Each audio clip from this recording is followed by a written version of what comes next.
Yesterday, Sileon published a report for the first quarter of 2024, and standing beside me is David Larsson, who is CEO. Welcome.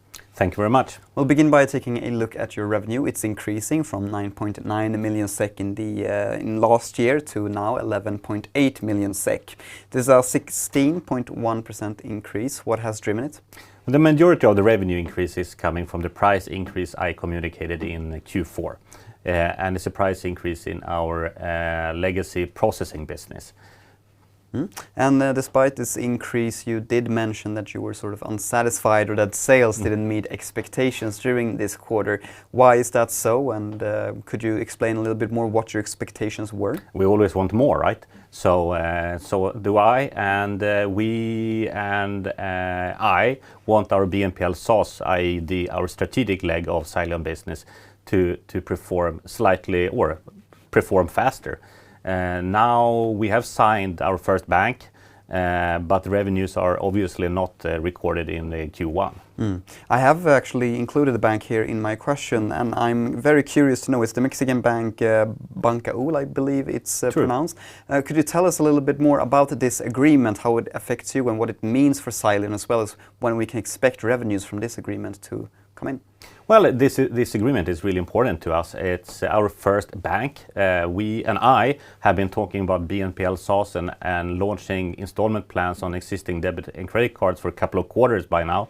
And it's really nice to stand here and say, now the customer is here. It's a mid-size bank.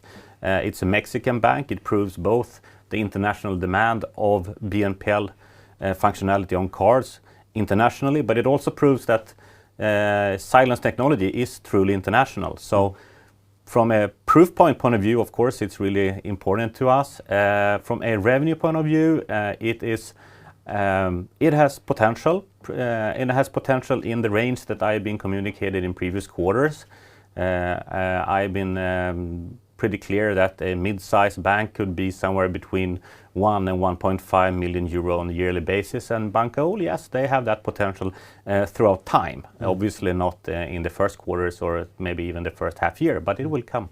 First bank Mexican, then do you expect the second bank to be sort of in that North American region, or do you expect to sign an agreement with a European bank moving forward? What geographic are you currently working on? The interesting part with our business model is that it's software as a service. It's truly international.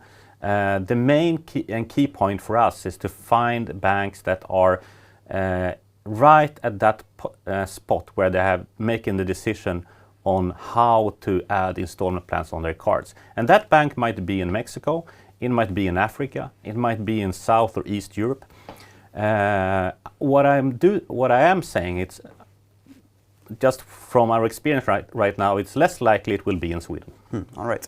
If we revisit your figures then for the quarter, if we include the investment support from Visa that you mentioned in your CEO letter, which is reported as other revenue in your income statement, the figure I would compare the revenue to is 15.2 million SEK instead. Could you shed a little bit of light on how the company is currently sort of operating without Visa support? Yes, at the time when we got the investment support from Visa, we were investing heavily in software, building the software and building the BNPL platform. That now was launched or went live first quarter 2023. Now we are at the point where the plane has left the runway. The platform is commercially ready. And so that's what you see in the income, the profit and loss statement as well, that the costs are dramatically lower as well compared to last year. Yeah, indeed. And if we look at your EBITDA, it is a little bit better from minus 5.6 in last year's first quarter to now minus 3.9. And this is despite not personnel costs kicking in yet, but also pending price increases moving forward. Could you tell us a little bit about what has improved EBITDA this quarter? Well, if you compare it to last year's same quarter, we as I pointed out, we were in heavily investment mode, and it was both own personnel but also tech consultants, which as of now we have 0 tech consultants, and we are running a lean operation. and with a clear focus on go-to-market. And the pending price increase in BNPL solutions in Q2, how much is this increase, and are you alone in increasing prices in the BNPL sector? Yeah, that price increase is still under negotiation with the customers. As it looks right now, it will be material in our profit and loss statement. And the price elasticity of your customers, how would you describe it? Now we're basically talking about 2 customers running on our legacy payment and processing.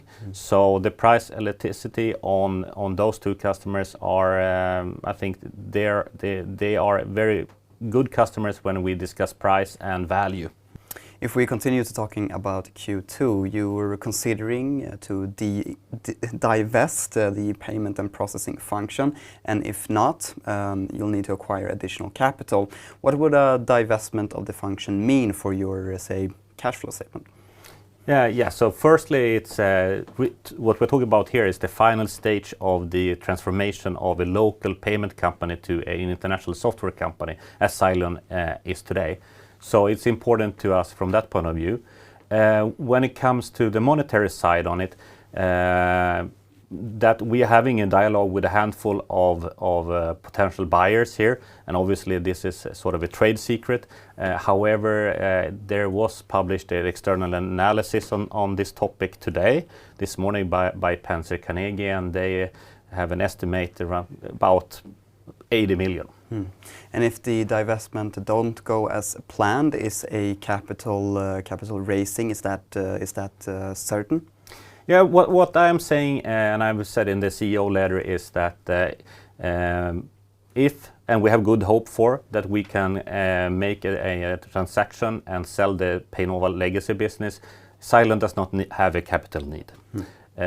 If we are not successful, Sileon has a capital need until that point. BNPL SaaS revenue are accelerating. Yeah. David Larsson, CEO of Sileon, thank you very much for being here and answering my questions. Thank you very much.